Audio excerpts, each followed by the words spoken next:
బాగుంది కదా మొత్తానికి క్యారెట్ హల్వా. చాలా చాలా అయితే సూపర్ టేస్ట్ ఉంటుంది. ఎందుకంటే మనం ఇందులోకి నెయ్యి వేసాము, తర్వాత మిల్క్ కూడా యాడ్ చేసాం కదా, అది కూడా ఫుల్ ఫ్యాట్ మిల్కే, కౌ మిల్క్ అనమాట.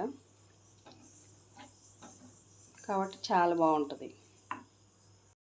టేస్టీ ఎమ్మీగా మన క్యారెట్ హల్వా అయితే రెడీ అయిపోయిందండి. ఇంతే సింపుల్, ఈజీగా చాలా క్విక్గా చేసుకోవచ్చు. జస్ట్ ఒక 10 నిమిషాలు అంటే 10 నిమిషాల్లో చేసేసుకోవచ్చు. చాలా సింపుల్గా టేక్ అండ్ ఈజీగా మనం ఎప్పుడైనా ఇట్లా స్వీట్ ఏదైనా తినాలనిపించినప్పుడు చాలా హెల్తీగా ఈజీగా చేసేసుకోవచ్చు.